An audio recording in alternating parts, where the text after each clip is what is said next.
I lied to my daughter for 9 years, and tonight, standing in this hotel lobby wearing a borrowed dress, that lie is about to explode in my face. My name is Marlo Chen, and I am 34 years old, a single mother, and a pastry chef who smells permanently of cinnamon and burnt sugar no matter how many times I scrub my hands. I have not been on a date in 3 years. 3 years. And the last one ended with a man explaining to me, over mediocre pasta, that he couldn't see a future with someone who worked odd hours. He meant early mornings. He meant 4 a.m., flour clouds and piping bags, and the kind of exhaustion that settles into your knuckles and stays there. So, no, dating has not been a priority. But Celestine, my best friend since the 2nd grade, the woman who held my hand in a hospital waiting room when I was 25 and terrified and completely alone, the woman who has never once in 32 years of friendship taken no for an answer, had other ideas. "You need this," she'd told me 2 weeks ago, pressing both palms flat against my kitchen counter, like she was bracing for an argument. "Not because you're broken, not because something is missing, but because you, Marlo Chen, deserve to sit across from someone interesting and remember that you exist outside of that bakery." I'd opened my mouth. "Before you say anything," she cut in, "his name is Reed. He's an architect. He reads actual books, not just articles.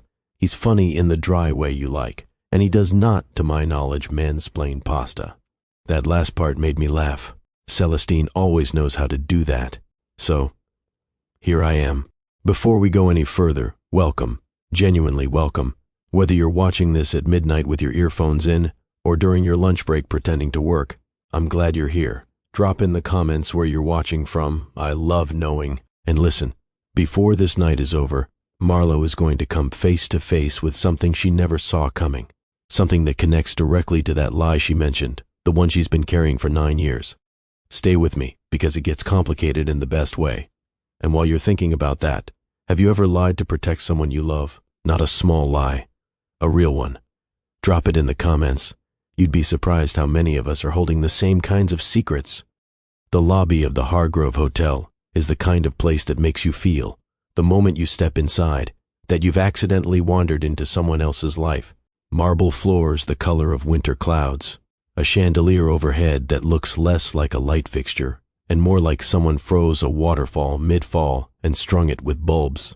The air smells of white flowers and something expensive that I don't have a name for, just a vague awareness that it costs more per bottle than my monthly grocery run. I stood just inside the entrance and did what I always do when I'm nervous. I pressed my fingertips together. A habit, a baker's habit, checking for texture, for temperature, for something solid. My hands were trembling slightly inside the borrowed emerald silk of Celestine's dress. She's 2 inches taller than me and narrower in the shoulders, so the fit isn't perfect. But she looked at me in her hallway mirror and said, "You look like a woman who has her life together," which was exactly the kind of lie I needed tonight. My hands, though, my hands always give me away.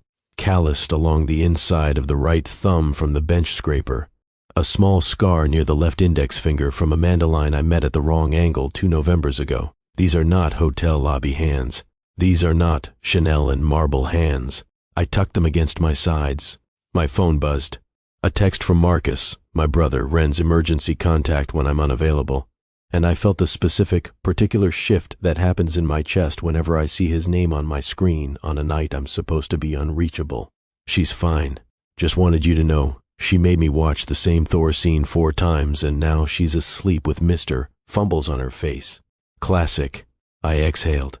Mr. Fumbles is a stuffed rabbit Ren has had since she was 2. He's missing one eye, and both of his ears are stiff with years of being clutched during thunderstorms and bad dreams.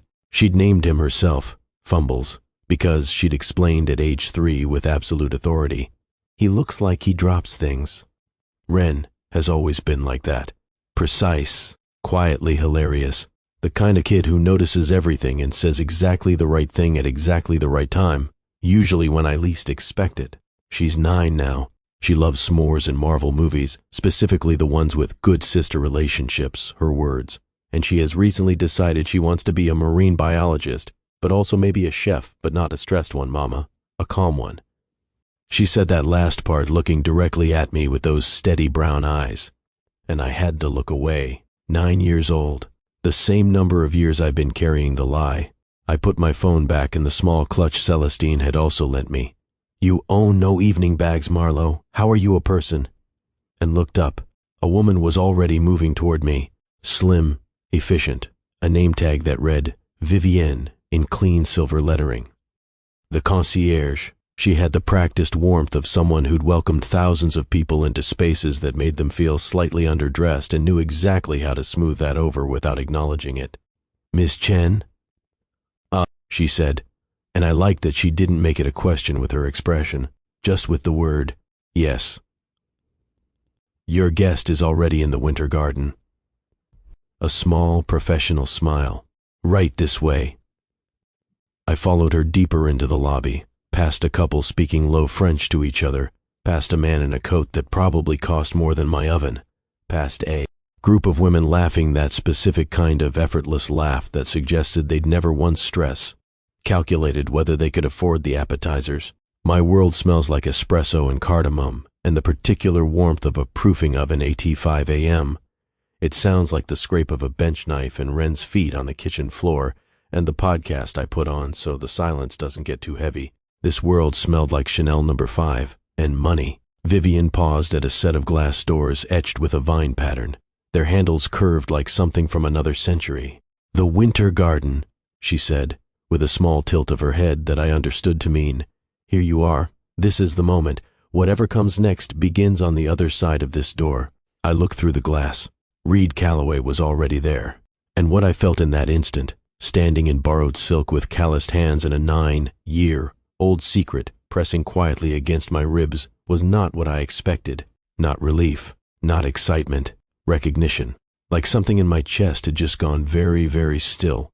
If you want to know what Marlo sees through that glass, and why, recognition is so much more dangerous than nerves, stay right here. This story is only just beginning. Like this video if you're already invested in Marlo's night. It genuinely helps more people find this story. And subscribe if you're new, because this one goes places. I don't know how long I stood there. It couldn't have been more than a few seconds. But time does a strange thing when your past walks toward you in a room full of strangers. It thickens, becomes something you have to push through, rather than simply exist in. My body was doing things without my permission. My hands, already trembling from nerves when I'd walked into this building, had gone completely still. The kind of still that isn't calm, the kind that happens when your nervous system receives information it doesn't have a category for, and simply pauses, like a computer encountering a file it can't open.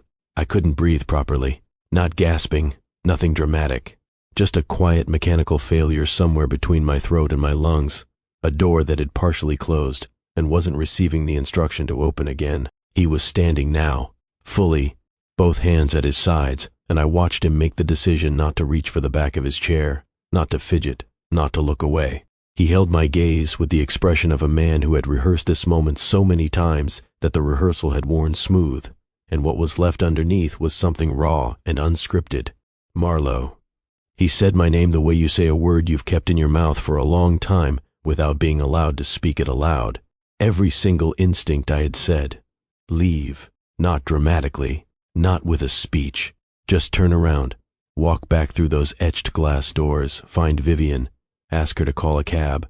Go home. Take off Celestine's dress. Put on the oversized university sweatshirt I'd had since I was 22.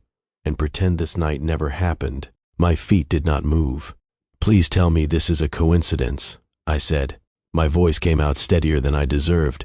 He didn't look away. "It's not." 2 words. Quiet, carrying the weight of someone who had decided that whatever happened next, he was done lying, at least about the small things.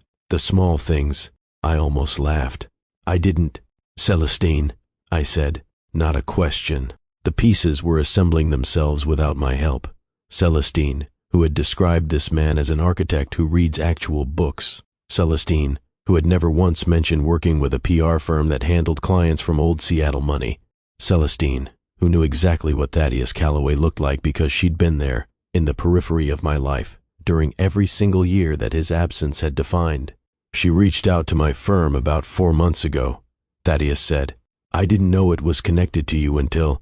"Until what?" "Until she told me your name." A pause. "Emma." I felt it land. He'd used the name she'd given him, the name Celestine had used for the setup. Emma, my middle name, the name I used sometimes when I didn't want to be Marlo Chen, pastry chef, single mother, woman with calloused hands in a borrowed dress, standing in a hotel that had never been built for people like her. He'd asked for Emma, and gotten me instead. Or maybe, and this thought arrived cold and clarifying, he had known exactly who Emma was before he ever sat down in this room. Did you know? I asked. Before tonight. Did you know it was me? He pulled out the chair across from his, not presumptuous, careful, an offering, not an assumption. Sit down, please. That's not an answer. No, he said. I didn't know until I saw you walk through that door. I believed him. I didn't want to, but I did. There are certain things about a person you don't forget. The particular quality of their surprise is one of them. Thaddeus Calloway, at 22, had been a terrible liar about anything that actually mattered. Apparently, that hadn't changed. I sat down, not because I forgave him, not because I was ready, but because my legs had quietly made the decision for me, and because some part of me that had been locked in a room for 10 years had heard a key turn in a lock and was pressing itself against the door before I could tell it to stop. The silence between us was the specific kind that happens when two people have too much to say and no safe place to begin. I watched his right hand on the table. He pressed 2 fingers down, lifted them, pressed again, tap, tap, pause, tap. I had forgotten about that. The habit he had when he was working through something he couldn't yet put into words. I had teased him about it once in the library of the University of Washington, late on a Tuesday night, his economics textbook open to a page he hadn't looked at in 40 minutes. You do that when you're scared, I'd told him then. I do that when I'm thinking, he'd said. Same thing with you. He'd smiled, and then he'd closed the textbook and looked at me like I was the most interesting problem he'd ever encountered, and that had been the beginning of everything. Tap, tap, pause, tap. I looked away from his hand. He had changed in the ways that 10 years in consequence change a person. The silver at his temples that hadn't been there at 24. Lines at the corners of his eyes that didn't come from laughter alone. The suit was expensive in a way that college Tad, who had worn the same 3 flannels on rotation and owned exactly 1 pair of dress shoes he'd borrowed from his roommate for formal events, would have found mildly embarrassing. But the hands were the same, long-fingered, slightly restless, even when he was trying to keep them still. Tap, tap, pause. How have you been? He asked, and something inside me, something that had been quiet and managed and carefully contained for almost a decade, cracked straight down the middle. How have I been? I said it the way you repeat a sentence back when you want the person who said it to hear how it sounds. Flat, precise, a mirror held up without mercy. Thaddeus didn't flinch. That was new. The boy I had known would have backpedaled immediately, hands up, apologetic half-smile. The man across from me absorbed the weight of his own question and held it.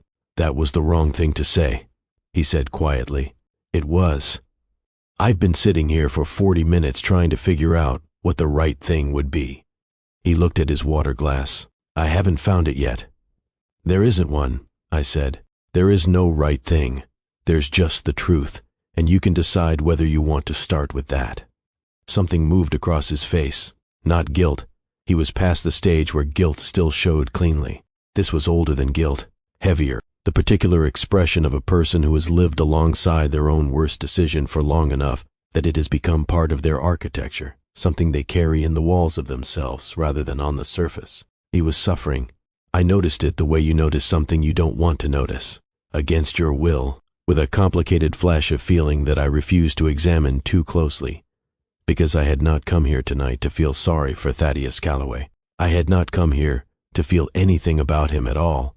I had come here to have dinner with an architect named Reed, who reads actual books.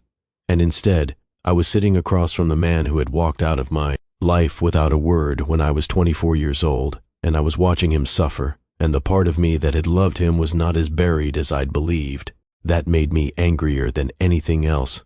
I blocked your number, I said, and my voice was very controlled now, the way it gets when I'm past the easy part of being upset and into the part that actually means something. After the 6th month, because I was still calling it and getting the automated message and I needed to stop. So I blocked my own outgoing calls to your number. Did you know that? Because it was the only way I could make myself stop. He was very still. I wrote you a letter, I continued. An actual letter, paper, envelope, the whole thing.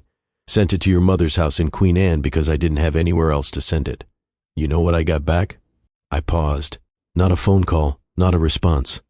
A note from your mother's personal assistant, her personal assistant, Thaddeus, informing me that the family appreciated my correspondence and wished me well in my future endeavors. The silence after that was a different quality, denser. I know, he said. You knew about that? Not until years later. He pressed his fingers to the table once, just once. When I found out, my mother and I stopped speaking for 8 months. I absorbed that.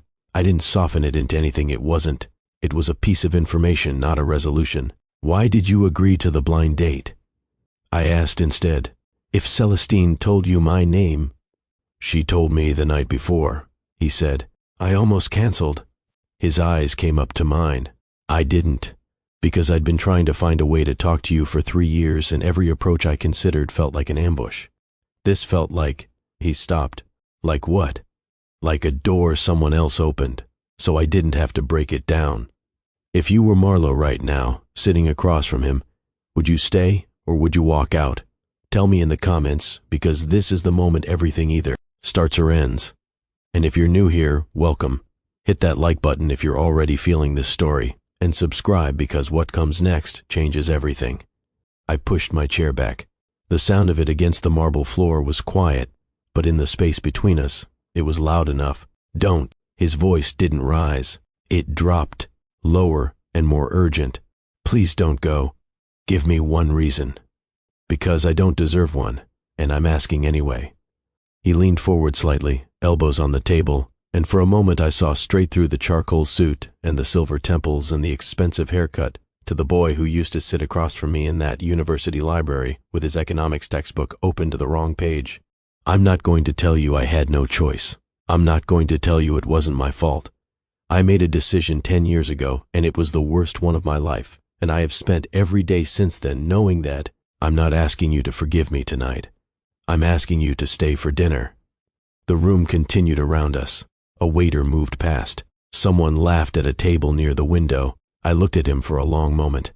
Then I pulled my chair back in, not because it was wise, not because he'd earned it, but because there were things I needed to say, had needed to say for 9 years, and they deserved to be said in person, across a table where he couldn't hang up, and where I couldn't pretend I'd never needed to say them. Fine, I said. Stay. He exhaled, a long, careful breath, like a man who'd been holding it for longer than tonight. The waiter appeared, asked about drinks. We ordered water, both of us, without discussing it, and when he left, the silence settled back in, but differently now, not a wall, more like a threshold neither of us had crossed yet. Thaddeus picked up his menu, put it back down. Tap, tap. Pause, tap. How have you been? He tried again, and this time it was quieter. And this time it meant something completely different. I looked at him across the candlelight, and the untouched champagne flutes, and the perfectly folded napkins in a room that had never been built for either of us. I was pregnant, I said, and I watched the color leave his face. 10 years of silence, and he wants to know how I've been? I'm about to tell him exactly how I've been, starting with the daughter he doesn't know exists. The word landed between us like something dropped from a great height. Pregnant, past tense. Deliberately, I had chosen that word with the precision of someone who has been a baker long enough to know that a single wrong measurement changes everything. That language is as exact a science as any recipe, and I needed him to understand before I said anything else that whatever came next had already happened, that he had not been there for it, that the timing of his knowing was mine to control, because he had taken every other form of control away from me a decade ago. His face had gone the color of the marble walls. Marlowe, I tried to reach you, I said. My voice was steady. I had not planned this, had not walked into this hotel tonight with a speech prepared, but the words were there, fully formed, as though they'd been waiting in an anteroom for exactly this moment. I called every number I had. I called your apartment. I called your university department because I didn't know where else to look. After 2 weeks, I drove to your mother's house in Queen Anne, and I stood on the sidewalk outside for 20 minutes before I made myself ring the bell. Something shifted in his expression. Horror, moving in slowly. She answered. I continued. Not personally. Of course not personally. The housekeeper, who told me that Thaddeus was not available and that the family was not receiving visitors. Those were the exact words. Not receiving visitors. Like I was a stranger who'd wandered up from the street. Marlowe, I didn't know. You didn't know because you disappeared. I kept my voice level, not cold. Cold would have been easier, and easier wasn't what this moment deserved. Your number was disconnected. Not just not answering, disconnected. And then the letter came back, and I understood that wherever you'd gone, you had gone deliberately, that this was not an accident, that you had decided. He pressed both palms flat against the table, a gesture I recognized, anchoring himself, looking for something solid. I don't deserve your time, he said. It wasn't a deflection. It was a statement of fact delivered by someone who had arrived at it honestly, through years of sitting with themselves in the particular dark that comes from knowing exactly what you did. No, I agreed. You don't. I picked up my water glass, set it back down. But you're going to hear this anyway, because I've needed to say it for 9 years and you are the only person in the world I can say it to. I had thought about this moment before, not often. I'd become skilled at not thinking about it, the way you become skilled at anything you practice consistently. But in the early years, in the 4 a.m. quiet of a kitchen that wasn't yet mine, measuring flour by weight because the old scale was more reliable than the cup measurements, I had sometimes constructed the conversation, what I would say, how I would say it, whether I would be cruel or clinical or careful. I had not expected to be all three at once. I was 8 weeks along when I found out, I said. I was 24 years old. I had $43 in my checking account, a partial scholarship I was about to lose because my grades had fallen apart, and a best friend who lived 2 hours away and was working 2 jobs herself. I paused. I did not have you. Thaddeus had not moved. His hands were still flat on the table. His breathing was visible. I could see his chest moving, but he was very quiet. I thought about every option. I said, I want you to know that, every single one. I was not careless about it. I sat with every possibility for 3 weeks, and at the end of those 3 weeks I understood that what I was going to do was have this child, not because it was practical, not because I had a plan, because I wanted her. I watched his eyes change on that word. Her name is Wren, I said. She's 9 years old. The sound that came from him was not quite a word, not quite anything with edges. It was the sound of a person receiving information that restructures something fundamental, the way a building sounds when a load-bearing wall shifts.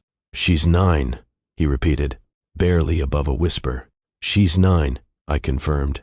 She loves marine biology and Marvel movies and s'mores made with dark chocolate instead of milk chocolate, because she decided at age 6 that milk chocolate was, and I'm quoting, mathematically inferior.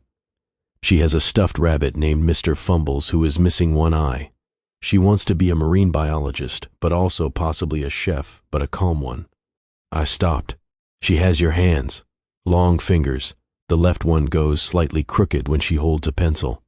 He was gripping the edge of the table now, not dramatically, just a quiet, white-knuckled grip, the kind that happens when you need something to hold on to, and the table is all that's available. I told her you died, I said. Silence. Not the polite waiting silence from earlier. Something entirely different. The kind that has weight and texture and presses against the inside of a room. He didn't react the way I might have expected. No sharp intake of breath. No immediate protest. He absorbed it, sat inside it, the way a person does when something is too large to respond to immediately, and they know that responding too quickly would be a form of dishonesty. I watched it move through him, watched his jaw tighten and release, watched his eyes go somewhere distant and then come back. You told her I was dead, he said finally. I told her your father was a good man who died before she was born and who would have loved her. I had rehearsed that sentence in the early years, made it smooth, made it something I could say without breaking. I told her that some people leave before they get the chance to stay. I gave her a story she could live inside without being destroyed by the truth. The truth, he said carefully, that I left. Yes.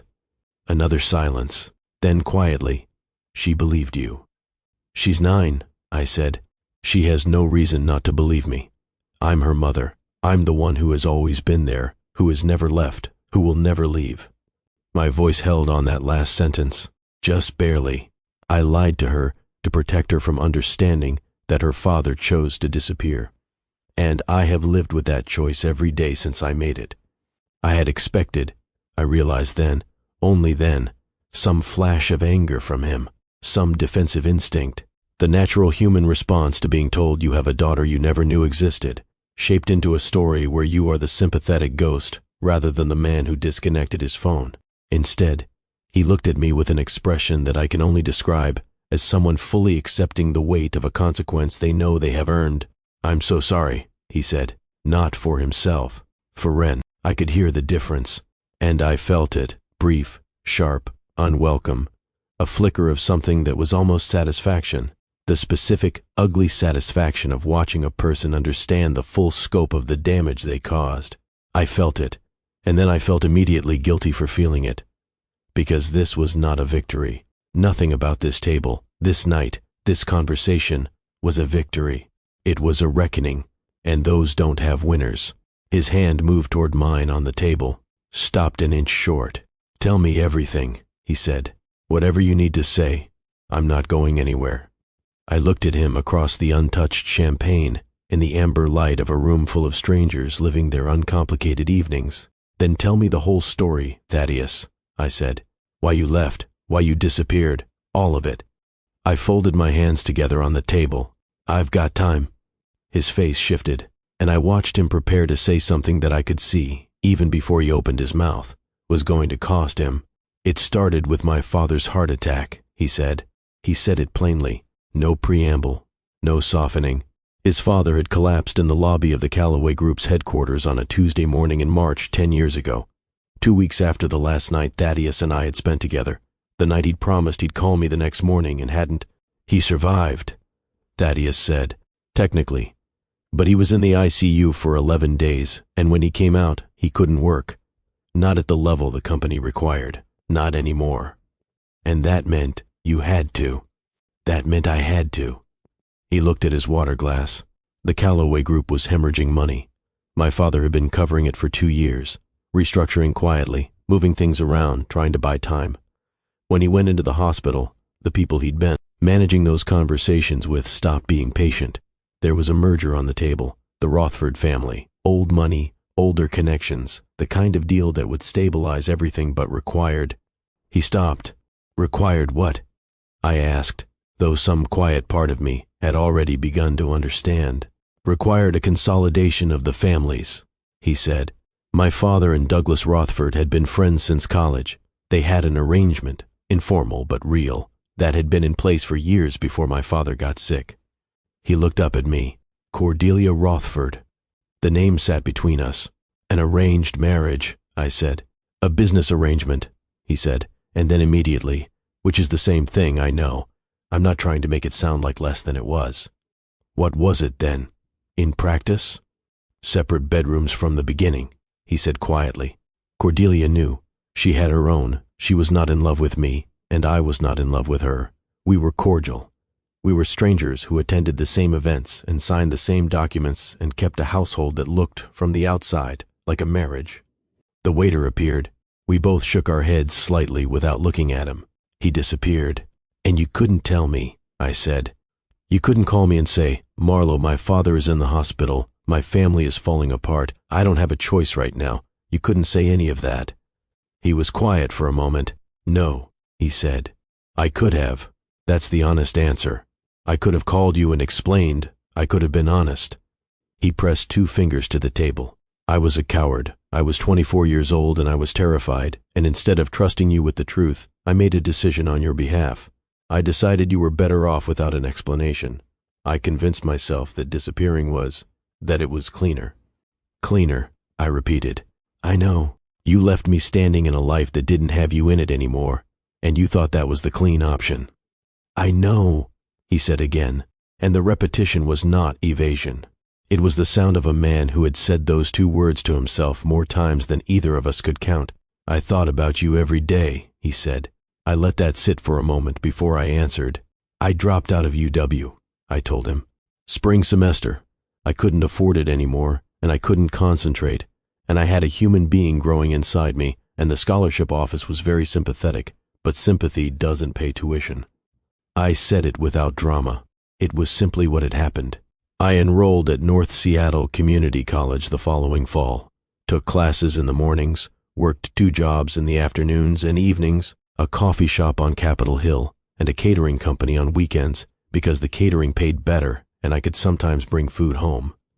He was listening the way a person listens when they understand that listening is the only thing they're allowed to do. "Celestine let me stay with her for the first 3 months after Ren was born," I continued. "Her apartment was 400 square feet, and she was working nights at the hospital, and I was sleeping in 4-hour blocks whenever Ren slept, which was not often." I looked at my hands on the table, the calloused thumb, the mandolin scar. When Ren was 14 months old, I got a job at a bakery in Fremont, full-time. The owner, a woman named Agnes, was the first person who looked at my baking and said, "You could run your own place one day." I thought she was being kind. She was being accurate. Something shifted in his expression, not pity. I would have stopped talking immediately if it had been pity, something closer to the painful kind of admiration, the kind that comes loaded with guilt. "I own the bakery now," I said. "Agnes retired 4 years ago. I took out a small business loan. I had 3 months of terrifying numbers, and then I had 4 months of slightly less terrifying numbers, and eventually it stopped being terrifying and started being mine." I paused. "Ren does her homework at the corner table on Tuesdays. She has a specific chair. The regulars know to leave it." He was quiet for a moment. "The chocolate croissant," he said softly. I looked at him. "You used to make them," he said. "Late nights in the apartment on 45th, when you'd been studying for hours and you needed something to do with your hands. You'd make the dough the night before and finish them in the morning. The whole building smelled like chocolate and butter," I said, before I could stop myself. "And something else. Cardamom, I think. Or maybe that was just your—" He stopped. "You put cardamom in them." "I still do," I said. "It's my signature at the bakery, the thing people come back for." The memory of those late nights moved through the space between us, and for a moment we were both somewhere else. A small apartment kitchen, flour on, the counter, him reading at the table while I worked. The particular quiet of 2 people who were happy enough that they didn't need to fill the silence. I pulled myself back. "Understanding why you did something," I said carefully, "is not the same as forgiving it. I want to be clear about that." "I know," he said. "I'm not asking for forgiveness tonight." "What are you asking for?" He looked at me steadily, and what I saw in his face was not the practiced composure of a man who had rehearsed this moment, but something underneath that, something that had been waiting for a long time to be brought into air. "Tell me about her," he said. "Tell me about Ren." And the question was so simple and so enormous and so completely without strategy that I felt the first crack appear in something I had spent 9 years reinforcing. I didn't answer, not yet, but I didn't leave either. This story just got so much more complicated, and it's about to go further. Make sure you're subscribed so you don't miss what comes next. And I want to know, what would you have done in Thaddeus's position? Would you have made the same choice, or would you have found another way? Tell me in the comments. I genuinely want to know. And to everyone watching who's been here from the beginning, drop a heart below. I see every single one of them. Just when I thought I knew the whole story, he dropped a piece I'd never seen coming, and suddenly my 10 years of hate got complicated. He told me the rest of it in the way that people tell truths they've carried alone for a long time, not smoothly, not in a straight line, but in the circling, doubling back way of someone who has turned the events over so many times that the chronology has become less important than the weight. The Callaway Group had been 3 generations in the making. His grandfather had built it from a single import business into a diversified firm with holdings across the Pacific Northwest. His father had expanded it, modernized it, made it into something that employed 400 people and had its name on buildings. And then his father's heart had stopped in the lobby of one of those buildings on a Tuesday morning, and everything his grandfather and father had spent their lives constructing had begun, very quietly, to come apart. "The debt was real," Thaddeus said. It wasn't exaggerated to justify the merger. The company was 18 months from a liquidation event. 400 jobs, vendors, suppliers, contractors who depended on us. That number multiplies significantly once you account for the downstream. He was looking at the table as he said it, not performing for me, just working through it the way he had probably worked through it thousands of times. My father explained it from his hospital bed. He had a tablet propped against his knee and a heart monitor on his wrist, and he walked me through the numbers, and then he looked at me and said, "This is what's in front of us. I need to know if you're the person who can do this." "And you said yes," I said. "I said I needed a week. And in that week I tried to find another way." He finally looked up. "I want you to know that. I'm not asking for credit for it because it didn't change what I ultimately did.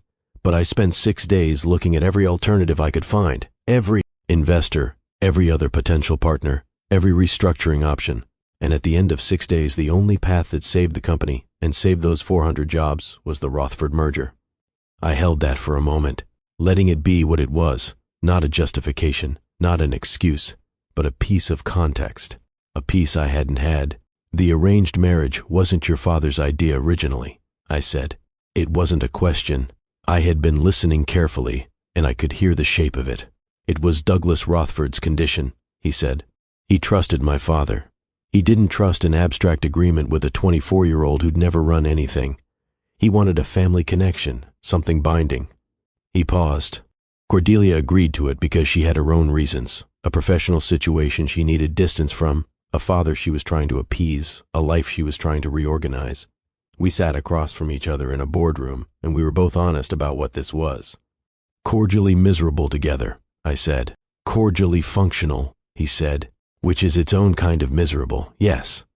The details of his marriage to Cordelia Rothford arrived in my understanding not as a wound but as a piece of architecture I hadn't been able to see before, ugly in its practicality, recognizable in its logic, and entirely insufficient as an explanation for what he had done to me. "Separate bedrooms from the beginning," he'd said. And I believed him, not because it absolved him of anything, because the specific way he said it carried none of the shame it would carry if he were hiding something. It was simply a fact he had long since made peace with and no longer needed to dress up. "How long?" I asked. "The marriage? 9 years. He paused. "We divorced 3 years ago." I did the math without trying to. He had married Cordelia Rothford the same year I was learning to sleep in 4-hour intervals in Celestine's 400-square-foot apartment with a newborn on my chest. He had been signing documents and appearing at charity dinners and learning to be someone he wasn't while I was dropping out of university and building something from the wreckage of what he'd left behind. I was not going to say that out loud, but I thought it very clearly. "No children," he said. That wasn't something either of us wanted to introduce into an arrangement like that. "Your father," I said, "when did he pass?" 5 years ago." Something quieter in his voice now. The anger and guilt I had been watching move through him throughout this meal stepped aside briefly for grief, and grief, I have learned, is the one emotion that doesn't perform. He never fully recovered from the heart attack, not physically. He lived 7 years after it, but they were reduced years. He knew it. He was at peace with what he'd built eventually, with what the company had become. He stopped. He never knew about Wren. The sound of her name in his mouth was still strange to me. Not wrong exactly. Strange. Like hearing a song you know well played in a different key. "Your mother?" I asked. "She moved to Portland 3 years ago, after the divorce. We have a relationship, but it has boundaries now. What she did with your letter, what I found out she did with your letter." He shook his head. "Some things don't repair completely. They just become the shape of what's left." I understood that more than I wanted to admit. "I'm not going to tell you," he said carefully, "that I did what I did because I'm noble, or because I was sacrificing myself. I was 24, and I was scared, and I made a choice that was partly about the company, and partly about the fact that I didn't know how to stand inside that kind of pressure and keep all the things I wanted to keep." He looked at me directly. I told myself I was doing it for 400 people's livelihoods. That was partially true. I was also doing it because I didn't know how to ask for help. "You could have told me," I said, for the second time, but it landed differently this time, now that I had the full architecture around it. "You could have told me everything. and let me decide what to do with it. Yes, he said simply. That's the cowardice part. I made your decision for you, and that's... He stopped. There's no version of that where I'm not wrong. I know that. The admission sat between us without either of us trying to manage it. I thought about you every day, he said again. The second time he'd said it tonight, and the repetition was not rhetorical. It was what it was. I chose not to answer it directly. Instead, I told him what the last 10 years had actually looked like, not because he deserved the details, but because I had spent a decade not being able to tell anyone the full version. Celestine knew most of it. My brother Marcus knew the practical parts, but no one knew all of it, because all of it included too much of him. I told him about dropping out, about the community college courses taken in rooms that smelled of dry erase markers and burnt coffee, sitting at desks designed for people 10 years younger, trying to focus on food science coursework while calculating whether I'd have enough for both groceries and the electric bill that month. I told him about the catering job where my supervisor had told me, 6 months in, that I was the best prep cook he'd ever had, and that I should consider staying at this level, because some people were meant to support talented chefs rather than be one themselves. I had not argued with him. I had noted the comment carefully and spent the following 2 years teaching myself everything I didn't yet know how to do. I told him about Ren at 18 months, sitting on a folded blanket beside the prep station in Celestine's kitchen, methodically sorting measuring spoons by size with an expression of total serious concentration while I practiced laminated dough for the 14th time. She's always been like that, I said. Methodical, precise. She approaches everything like it's a problem worth solving correctly. I paused. She gets that from somewhere. He heard the implication, didn't look away. The bakery, I continued. Butter and Proof, that's what I named it. Agnes wanted to name it after herself, and I told her that was what she'd built and this was what I was building, and they should have different names. She laughed for about a minute and then said fine. I looked at the centerpiece on the table, a small arrangement of white flowers I hadn't really seen until now. The lavender honey cake is what people know us for. It's on every food blog in Seattle now, which I find both gratifying and slightly surreal. But the chocolate cardamom croissant is what made Agnes call her daughter and tell her to come try something. Something happened in his face when I said that. Something I chose not to name. The Fremont community showed up, I said. I don't think I understood, until I had my own place, what that actually means. People come every week. They bring their kids, their dogs, their laptops. There's a retired teacher who sits at the same window table every Thursday for 4 hours with a crossword puzzle and a black coffee, and has never once ordered anything else, and I love him for the consistency. I paused. Ren does her homework there on Tuesdays. She has a corner chair. Everyone knows not to take it. You built something, he said, not with surprise, with a particular kind of recognition. From scratch, I said, which, as it turns out, I know how to do. The double meaning landed between us quietly. Late nights on 45th, he said, and his voice had gone somewhere different, less careful. You'd start the dough at 11. You'd have the radio on low, that station that played jazz on weeknights. KPLU, I said, before I could stop myself. And you'd work standing up even when you were exhausted, because you always said baking standing up kept your head clearer than sitting down. It does. And I'd be at the table pretending to read, he said, but mostly I was watching you work, because you looked like someone who had found the exact right thing to do with their hands, and I used to think, whatever she builds with this, it's going to be worth watching. The silence that followed was not uncomfortable. It was the specific silence of two people sitting inside a what-if that has no answer because the timeline branched 10 years ago, and they're standing in only one of its versions. I had not let myself think about the other version in years. The discipline of not thinking about it had been necessary, essential, actually, to functioning at the level my daughter's life required. But it was here now, in this room, uninvited and entirely real, the version where he had called me, where I had known about his father and the company and the impossible position he was in, where we had sat at the kitchen table on 45th Street and worked through it together, where the answer we found might not have been perfect, but it would have been ours, where Ren would have known her father's name. I pressed my fingers together under the table. Understanding this, I said, keeping my voice even, what you've told me tonight, it gives the last 10 years a shape they didn't have before. I looked at him. It doesn't put back what was lost. No, he said. It doesn't. I know that. But I'm still sitting here, I said. He looked at me across the table. Yes, he said quietly. You are… The food had arrived at some point and gone cold at some point, and neither of us had noticed the transition. The waiter had stopped asking.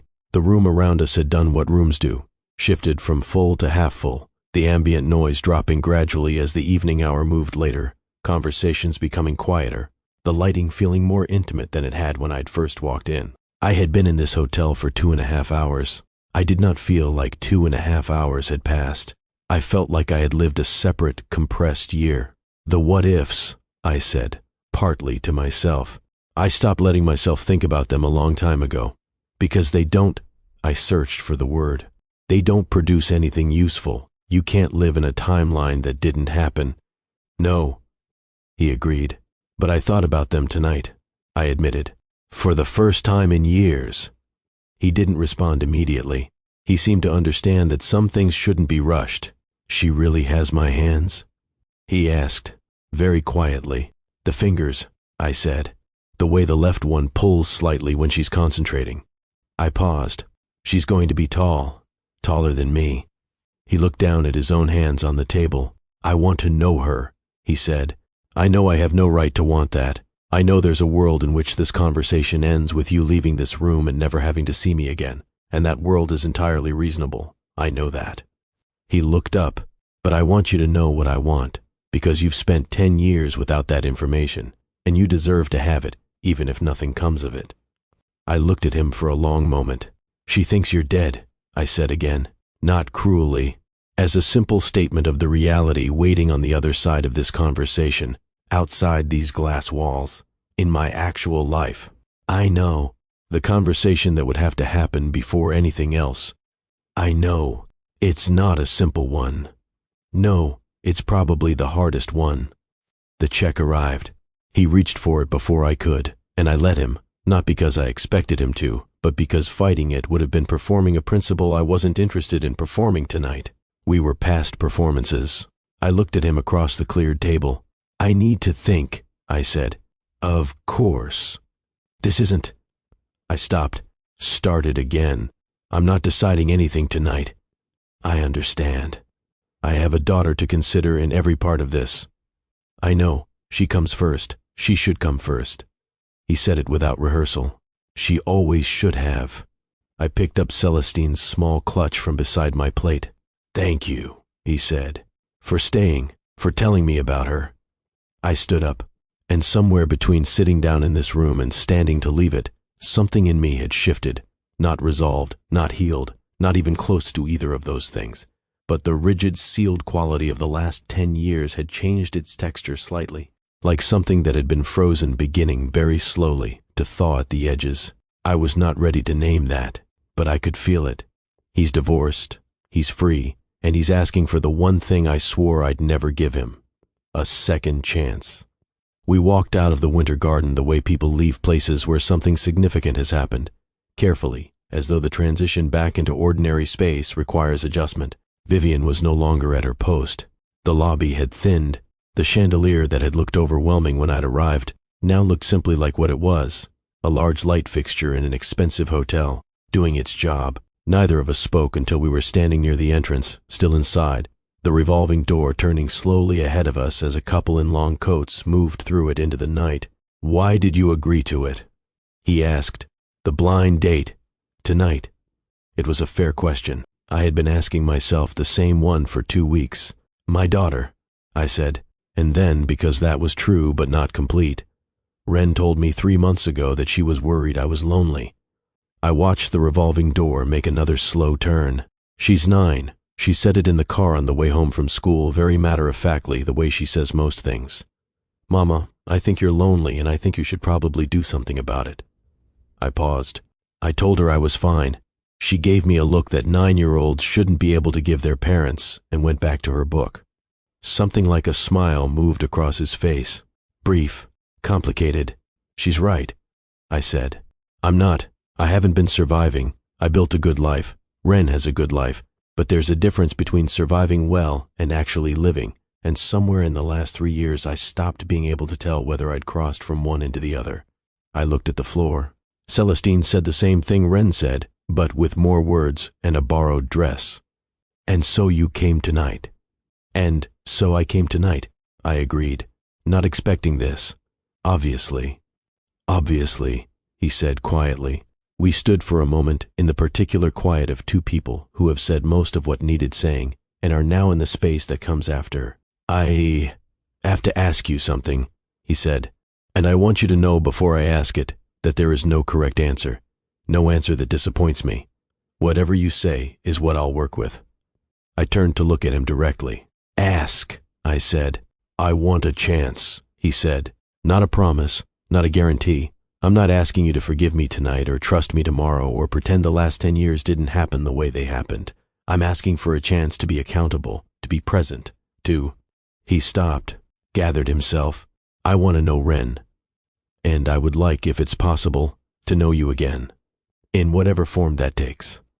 The honesty of it was almost harder to handle than if he'd packaged it more carefully. "She thinks you're dead," I said.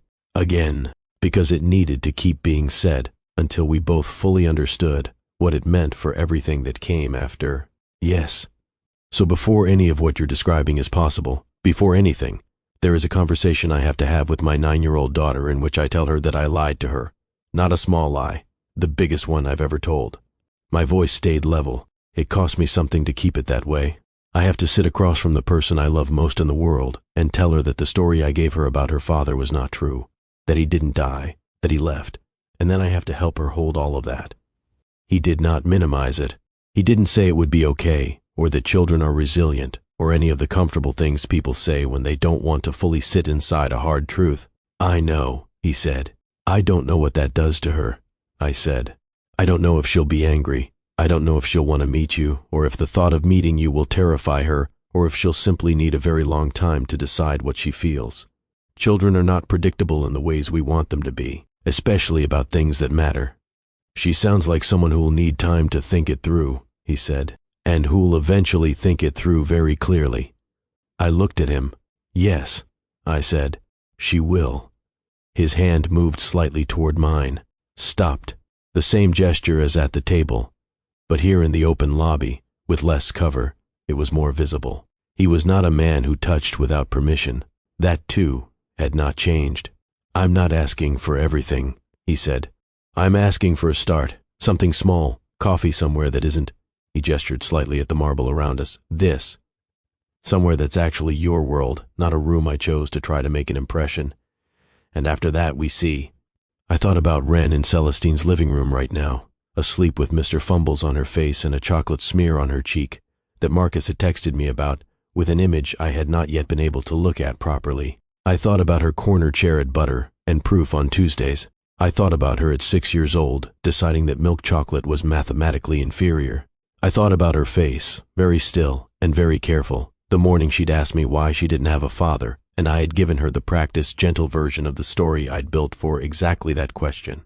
The way she'd listened without interrupting, the way she'd nodded, slowly, at the end, like someone filing information carefully, the way she'd said, "Okay," and then, after a pause, "Was he nice?"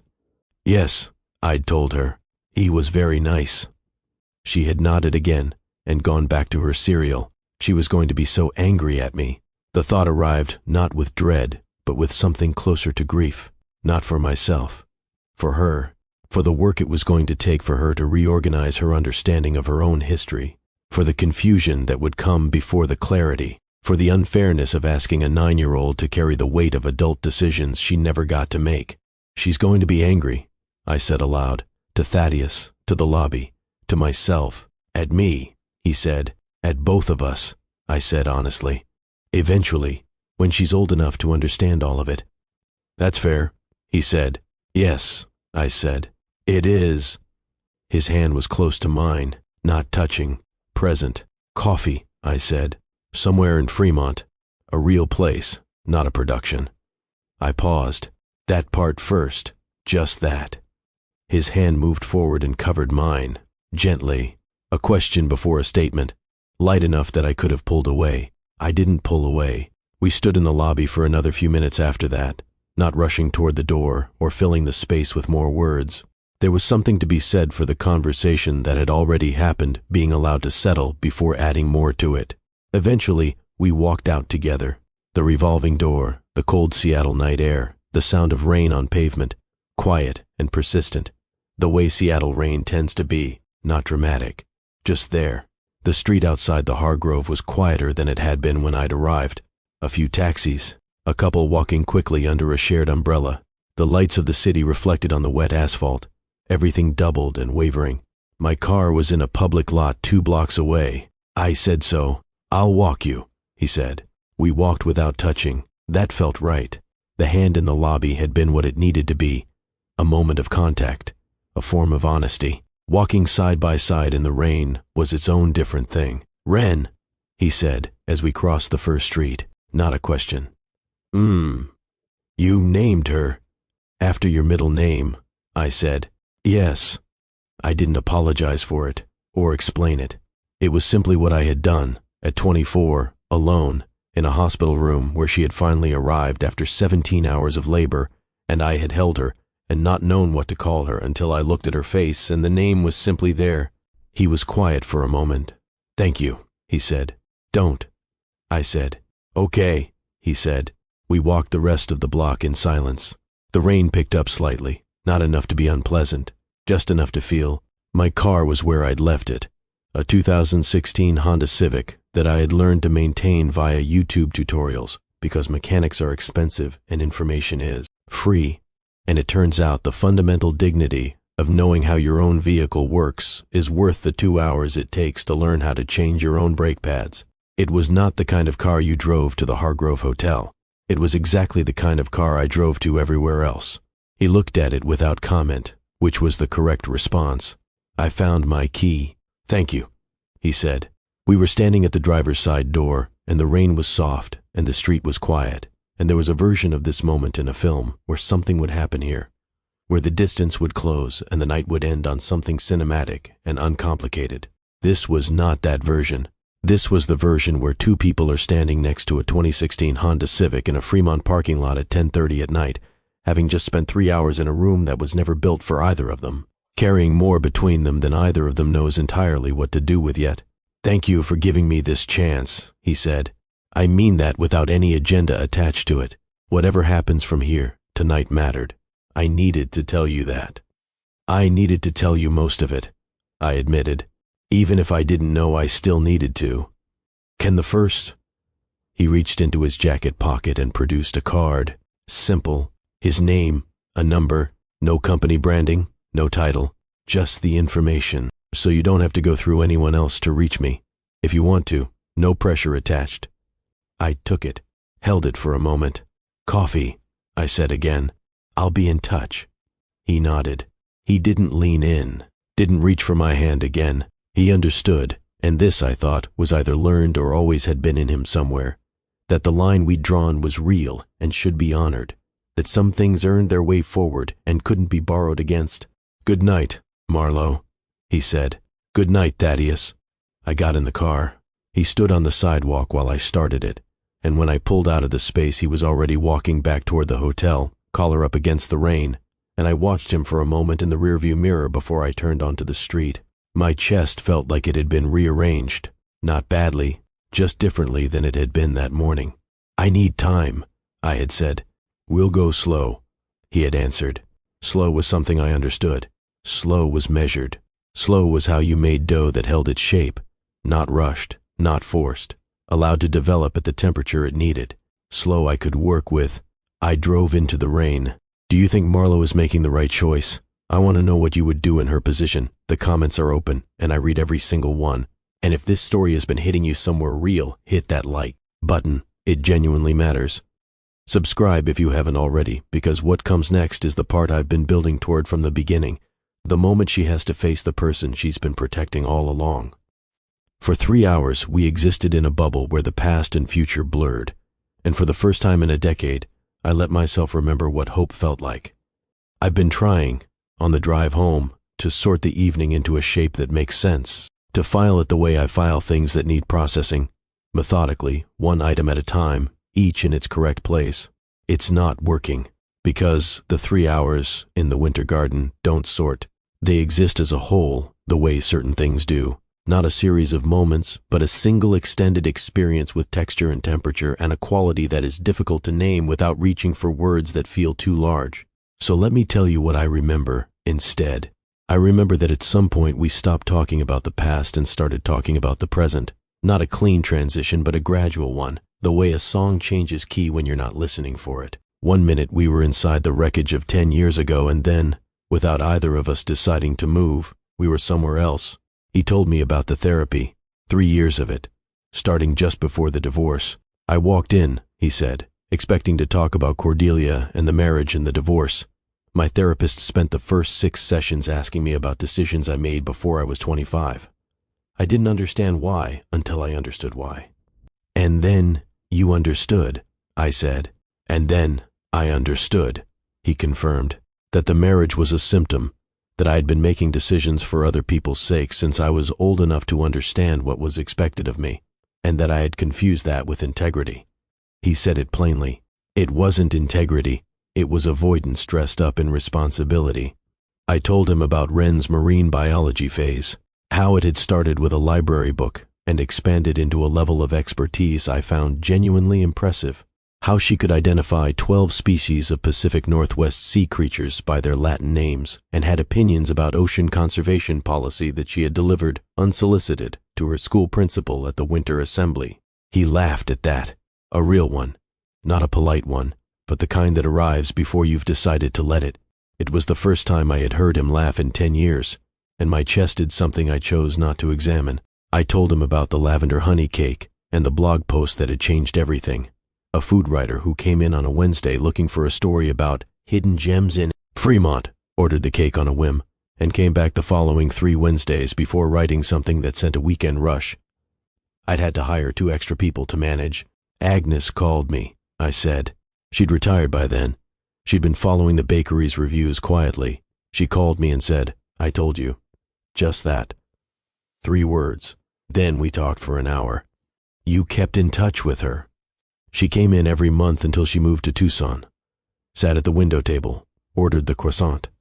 I paused. She said once that watching me build the bakery was like watching something she'd started finish becoming itself. He was quiet for a moment after that. She was right, he said. We talked about what had been lost. Not directly, not with a dedicated conversation. It moved through the spaces between other things, the way grief tends to in rooms where there's been enough honesty to make space for it. We talked about what the first few years had been for each of us, and those parallel stories, laid against each other, showed 2 people in their mid-20s trying to hold together lives that had both, in different ways, come apart at the seam. His had the appearance of functionality, a company, a marriage, a name on buildings and foundations and event programs. It looked like having everything. Mine had looked, from the outside, like starting over from nothing. We had both been grieving, different losses, from different directions, with different resources. And we had both done it without the person who had known us well enough to help. I want to build something in my father's name, he said at one point. A foundation. Arts and small business. I've been drawing up the framework. He paused. I'd like it to support businesses like yours, people who are starting without the network. I looked at him. That's not me trying to offer you anything, he said quickly. I'm not. I know, I said. It's just where I am, what I'm trying to do with what I have. He folded his napkin into a careful square. It feels like the honest use of it. The staff moved quietly around us. Someone replaced a candle at the next table. The room had thinned considerably, and no one came to tell us to leave. And I thought that Vivienne, wherever she was, had probably noted the situation and made a professional decision to simply let it be. The food, at some point, had been discreetly removed. I'm not certain when. Neither of us had touched it in any meaningful way, which felt mildly embarrassing and entirely accurate. There had been no space in this evening for eating. We had been too busy with the business of a decade. Did we even look at the menu? He asked at some point. I looked at it. I said. I put it down. I ordered water. So did I. We both considered that for a moment. Some impression I made, he said. You showed up. I said. That was the first impression. I paused. It was complicated. Complicated is generous. I'm trying to be fair. He smiled, small, the kind of smile that comes from something surprising you into warmth rather than you deciding to produce one. I had forgotten the specific way he smiled, how it started in the eyes first, a half second before the mouth, so that you always knew before it arrived that it was going to be real. I had not meant to remember that. I filed it in the category of things I was not examining tonight and moved forward. We talked about the Fremont community, about the retired teacher with the crossword puzzle on the window table, about the Tuesday regulars who had watched Ren grow from a toddler carried on my hip to a 9-year-old who corrected the chalk menu spelling with polite authority. She corrected the menu? He said, croissant had been missing the second S, I said. She wrote it on a sticky note and attached it to the board with an arrow. She was 7. What did you do? Fix the menu, I said. She was right. He laughed again, the same real kind, and this time I let myself simply be in the room with it, rather than cataloging it. There was grief in the laughter, too. Underneath, the awareness that these stories, which were mine, which were ours, because she was his too, even if he hadn't known it, had been happening without him. 7 years of a child with precise handwriting and strong opinions about menu accuracy, lived entirely without the person sitting across from me. You can feel grief and laughter simultaneously. They're not opposites. They're just weather, and sometimes the weather is more than one thing at once. The rain-slicked streets of Seattle at night have a particular quality that I've never found anywhere else. The way the lights break apart on wet asphalt, traffic signals becoming long smeared lines of red and green, everything duplicated and wavering in the surface water. It's not beautiful in the way that people mean when they're trying to sell you something. It's beautiful in the way of something real, doing what it does, without caring whether you find it beautiful. I had always found it beautiful. Walking 2 blocks in it with Thaddeus beside me, neither of us speaking much, the earlier weight of the conversation giving way to the simpler fact of being in motion in the night air. It was not the dramatic resolution of anything. It was just 2 people walking through rain, and something in its ordinariness felt, tonight, like exactly the right thing. What's the actual name of the bakery? He asked as we turned the second corner. Butter and Proof, I said. He considered this. That's good. I know. I smiled slightly at the pavement. Proof like the fermentation stage, I said. When dough is left to develop its own strength before it goes into heat. You can't rush it. You can't substitute something else for it. I paused. It's the part most home bakers skip because they want to get to the end, and it's also the part that determines whether the end is worth anything. He didn't say anything for a moment. That's either an excellent name for a bakery, he said carefully, or the most loaded metaphor I've heard all night. Probably both, I said. The Honda was where I'd left it. Familiar, mine. The slight rust along the bottom of the passenger door that I had not yet done anything about. The parking permit hanging from the mirror. The reusable shopping bags folded on the back seat because I always forget to take them in and then just leave them there. He didn't comment on any of it, and that was the correct choice. The drive home from the Hargrove took 22 minutes in light traffic. I know this because I watch the clock in a way I don't usually watch clocks. Needing something to track, something with a fixed and reliable quality in an evening that had had very little of either. Seattle at this hour is its own thing. The rain filling in the spaces between buildings. The bridges across the water, their lights broken apart in the surface below. The particular emptiness of streets that, during the day, are loud and purposeful and full of people with plans. I drove without the radio on, which is unusual for me. I tend to need sound. But tonight the inside of the car felt already full, occupied by the weight of 3 hours in the winter garden and a card in my clutch with a phone number on it and the specific, unresolvable feeling of a door that had been closed for a decade standing. Suddenly, slightly open, I thought about what came next, not as a decision. I had told him I needed time and I had meant it, but as a shape, the shape of the conversation I would eventually have to have with Ren, the specific morning I would choose for it, because mornings were better than evenings for hard things. Ren was sharper in the mornings, less depleted, better able to receive new information and turn it over properly. The way I would begin, not with an apology, because the apology would have to come after the truth, not before it, or it would feel like the truth was being softened into something it wasn't. She was going to need time.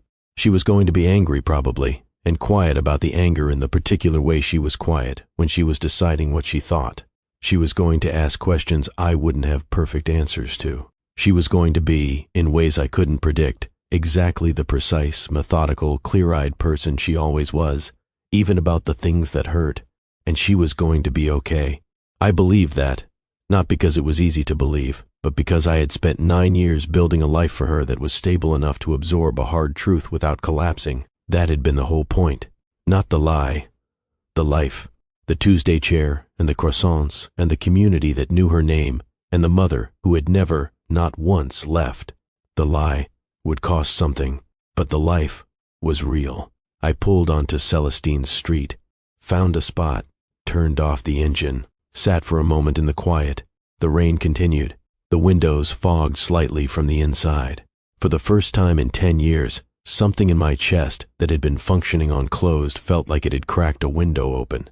Not wide, not recklessly, just enough to let air move through. I had no name for what that was yet. I didn't need to name it tonight. I got out of the car and went to get my daughter. Driving through the rain, I realized the hardest conversation wasn't with the man who left. It's with the daughter I lied to. Celestine's front door opened before I could knock. She'd been watching for the car. I knew this because the porch light was on, and she was standing in the doorway in her oversized Northwestern sweatshirt, with both hands wrapped around a mug, and the particular expression on her face was one I had seen many times over 32 years of friendship, guilty hope. The face of someone who has done something they're not entirely certain was right, and is waiting to find out. "Before you say anything," she started. "I'm not saying anything tonight," I said. She examined my face in the porch light. Whatever she found there made her step back to let me in without further preamble. The living room had the warm, dim quality of a space a child has recently occupied and then abandoned for sleep. A throw blanket half on the couch and half on the floor, a glass of water on the coffee table with a cookie balanced on its rim the way Ren stacks things to see if they'll hold, the TV dark. Celestine's cat, an enormous orange creature named Ptolemy who had strong opinions about most things, watched me from the back of the armchair without moving. "She's in the guest room," Celestine said. "Went out like a light around 9:30. Marcus's text said Thor," I said. 4 times, Celestine confirmed. The same 12 minutes. She made me watch it with her and then walked herself to bed and was asleep before I'd finished washing the popcorn bowl. Classic Ren. I set the clutch on the entryway table, slipped out of my heels, stood in borrowed silk in Celestine's hallway, and felt the full length of the evening settle into my feet. "Are you okay?" Celestine asked, quietly. "Ask me tomorrow," I said. She nodded. No follow-up questions. This is what 32 years of friendship looks like at its best, knowing when talking is the right tool and when it isn't. The guest room was small and overfurnished in the way of rooms that serve multiple purposes. A daybed against one wall, a bookshelf crammed with Celestine's paperbacks, a small dresser that held more of her shoes than anything else, a nightlight plugged into the far outlet, shaped like a crescent moon, left over from the period 3 years ago when Ren had gone through a brief but intense fear of darkness that had resolved itself completely and without fanfare one Thursday morning. Ren was in the center of the daybed, on her back, the way she always slept, arms slightly out, the posture of someone who had gone horizontal and simply stopped. Mr. Fumbles was on her face, not beside her, not tucked under her arm, directly on her face, one remaining glass eye pointing at the ceiling. This was also completely standard. I had long since stopped being alarmed by it. There was a smear of chocolate along her left cheek, not new. It had dried enough to be matte rather than shiny, and I noted with distant fondness that Marcus had texted me about this and yet had clearly decided that waking her up to wash her face was a problem for future adults rather than present ones. I sat on the edge of the daybed. The frame creaked slightly. Ren didn't move. I looked at her face. The particular specific face I had looked at 10,000 times over 9 years. In delivery rooms and early mornings and Halloween costumes and Sunday afternoons in the back seat of the Honda and across the corner table at Butter and Proof on Tuesdays. The face that was mine and his and entirely its own. All at once, the long fingers of her left hand were curled loosely on the pillow. I reached for the washcloth I'd taken from the hall bathroom on my way in, dampened it slightly at Celestine's kitchen sink, and now I pressed it gently to her cheek, light enough not to wake her. She stirred, a small sound, a shift of her head, and I held still until she settled again. The chocolate came away. Her cheek was clean. I set the washcloth aside. I leaned forward and pressed my lips to her forehead. She smelled of popcorn and the lavender shampoo we used, and underneath that, beneath the particular scent of any specific evening, she smelled like herself, like Ren, which sounds like a useless observation and is also the truest thing I can say. "I love you," I said, so quietly it was barely sound. "More than anything." She made a small sound, not words, the soft, shapeless vocalization of a child almost awake, registering something in the deep layer of sleep where things are felt rather than understood. And then, in the specific, unguarded way of someone speaking from that almost asleep place where social editing doesn't exist. Mama. One word, just my name for me. I pressed my hand to her hair for a moment. "Yeah," I said. "I'm here." She slept. I sat with her for a few more minutes, not needing to do anything, not needing to decide anything, not needing the evening to be processed or resolved or filed into its correct categories. Just sitting beside the small, precise, marine biology-obsessed, mathematically particular person who was the best thing I had ever made from scratch, better than any cake, better than any dough left to proof in the right conditions, and letting the fact of her be enough for right now. She was going to have questions, the biggest questions she'd ever had, and I was going to have to answer them truthfully, because she deserved the truth, and because lying to her again, even softly, even protectively, was something I was no longer willing to do. But not tonight. Tonight she was asleep with a stuffed rabbit on her face, and I had made it through an evening that I had not known, when I'd zipped myself into Celestine's borrowed silk at 7 o'clock, was going to change the entire landscape. When I came back out, Celestine was standing at the end of the hallway, mug still in hand, Ptolemy now draped across her feet like a very opinionated rug. She looked at my face and waited. "She had chocolate on her cheek," I said. "I know," Celestine said. Marcus was afraid to wake her. Wise choice. We stood in the hallway for a moment. "Are you going to kill me?" Celestine asked.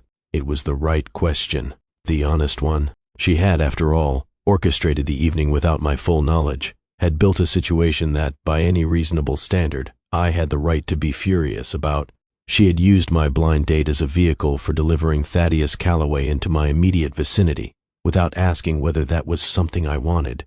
She had also known, better than I had, that I needed it. "Ask me tomorrow," I said. The same answer as before, but with something different in the delivery, less sharp, more tired. The tiredness of someone who has processed a great deal and needs sleep before she can determine how she feels about all of it. Celestine looked at me carefully. She has always been able to read me at a level that requires no translation. "Okay," she said quietly. "He wants coffee," I said. "Somewhere in Fremont." Celestine's face did something complicated. Relief and guilt, and something that was trying very hard not to be triumphant. She said, carefully. "I said I'd be in touch." "Marlo." "Not tonight," I said. "I'm taking her home, and tomorrow I'll figure out what I think, and then I'll tell you." She nodded, set her mug on the hallway table, and then she crossed the distance between us and put both arms around me, the way she had in hospital waiting rooms and across kitchen counters and every other significant moment in the last 32 years, and I let her, and I stood inside the hug for a moment, and let it be the uncomplicated, decade-long, constant thing that it was. "I love you," she said. "You're still on probation," I said into her shoulder. She laughed, quietly, so as not to wake Ren. Ren woke up enough to walk to the car, not fully. She moved in the semi-conscious, cooperative way of a child who understands that relocation is happening and has decided to assist without fully engaging her brain. I buckled her in. She slumped against the window. Mr. Fumbles was in her hand. The drive home was 10 minutes. She didn't speak. I didn't speak. The rain had eased to something finer now. Not quite drizzle, not quite nothing. The in-between state that Seattle does for most of November and December. The streets were nearly empty. The city looked clean, rinsed. Everything its most honest version of itself. I thought about the card in my clutch, the plain card with his name and number and nothing else. I thought about what he'd said, standing in the lobby after everything. "Thank you for giving me this chance." I thought about Ren's hand on the pillow. The way her left finger curls when she holds a pencil. I thought about Agnes on the phone in Tucson saying, "I told you." I thought about proof, the part of the process that most people skip because they want to get to the result, the part that can't be hurried, the part that determines more than any other whether what comes out of the heat is worth the work. I had spent 10 years in a life that was mine and good and real. I was not willing to gamble Ren's security on a feeling. I was not willing to gamble my own peace on a man who had proven, once, that he was capable of disappearing. But I had sat across from him for 3 hours, and I had told him the truest things I knew how to say, and he had held them without flinching, and something in the space between us had felt, by the end, not like a repair. It was not a repair, not yet, possibly never, but like the very beginning of a beginning. That was not nothing. I pulled into our driveway, turned off the engine, sat for a moment in the quiet. Ren shifted in the back seat. A small sound. "Mama," she said, still mostly asleep. The second time tonight. She'd said my name to me in the dark. "Right here," I said. "Are we home?" "Yeah," I said. "We're home." She accepted this and went back to the in-between place. I looked at our house, the light I'd left on in the kitchen window, the pot of rosemary by the front step that Ren had insisted on planting and had faithfully watered all summer and into fall, longer than any 9-year-old could reasonably be expected to maintain interest. Still alive, still there. For 10 years, I had told myself that the door to the chapter of my life that included Thaddeus Calloway was closed. Standing in borrowed silk, in my own driveway, in the November rain, I could feel that it wasn't closed anymore. It was not wide open. It was not an invitation or a certainty, or anything as resolved as either of those. It was just open, slightly, enough for air. Maybe that was all a beginning needed to be. I got out of the car and went to carry my daughter inside. Second chances aren't about erasing the past. They're about whether you're brave enough to write a different future. There's something Marlo said at that table in the winter garden that stayed with me. Not the dramatic things, not the revelation, not the confrontation, not the moment she said, "Her name is Ren," and watched the color leave his face. Those are the moments that announce themselves, the ones you see coming in any story. What stayed with me was quieter than that. I told her a story she could live inside without being destroyed by the truth. That's the sentence. That's the one I keep returning to, because I think most of us understand when we hear it what Marlo was trying to do. She was 24 years old and alone and pregnant, and the person who should have been there wasn't, and so she built something. Not a lie exactly, not in the way we usually mean when we say that word, with its undertone of selfishness and deception. A shelter, a story with 4 walls and a roof that kept her daughter from having to stand in the cold of the full truth before she was old enough to hold it.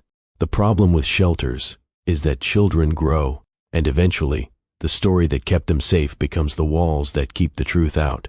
Lying to protect someone we love is one of the most human things we do, and it is also one of the most costly, not because the love behind it is wrong, but because love built on incomplete truth is love that will eventually have to be rebuilt. The truth isn't always kind. It rarely arrives at a convenient time, but it is the only material that holds up under the full weight of a real relationship. Marlo knows this. She has known it, quietly, for years. You can hear it in the way she holds the lie, not lightly, not comfortably, but like something with edges. What tonight gave her was not permission to keep the lie. It gave her a reason to believe that the truth, when she gives it to Ren, might land in soil that can hold it. The hardest honesty is never with the person who hurt you. It's with the person you've been protecting. There's a difference between forgiveness and reconciliation that we don't talk about enough, and Marlo's story makes it impossible to ignore. She has not forgiven Thaddeus. She will tell you that herself, clearly and without apology. She sat across from him for 3 hours, and she told him the truest things she had, and she took his card, and she said she'd be in touch. And none of that is forgiveness. Forgiveness is a separate process, a longer one, and it doesn't happen at dinner tables over untouched food on a single November night. What she did tonight was something different. She allowed understanding in. She let the architecture of his decision, the father in the ICU, the hemorrhaging company, the 400 jobs, the cowardice dressed as practicality, take shape in her understanding without immediately using it to excuse anything. Understanding why someone hurt you is not the same as deciding the hurt was acceptable. Those are different transactions, and conflating them is what traps people in either permanent rage or premature forgiveness, neither of which is actually healing.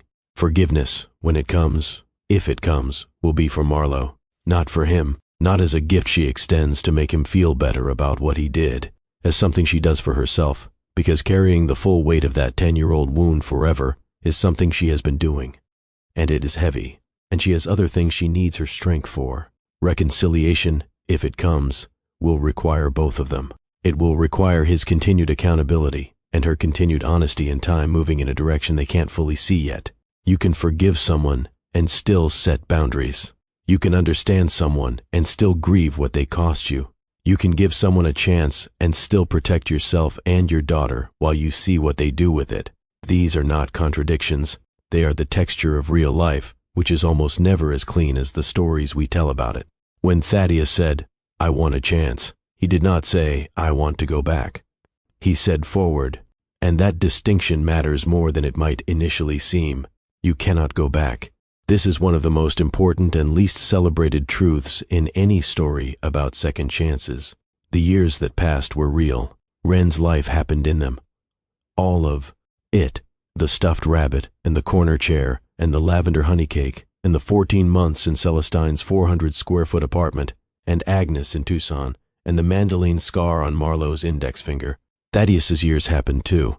The marble lobby and the cordial separate bedrooms and the therapy and the grief of his father and the gradual difficult project of becoming someone he could respect. None of that can be given back.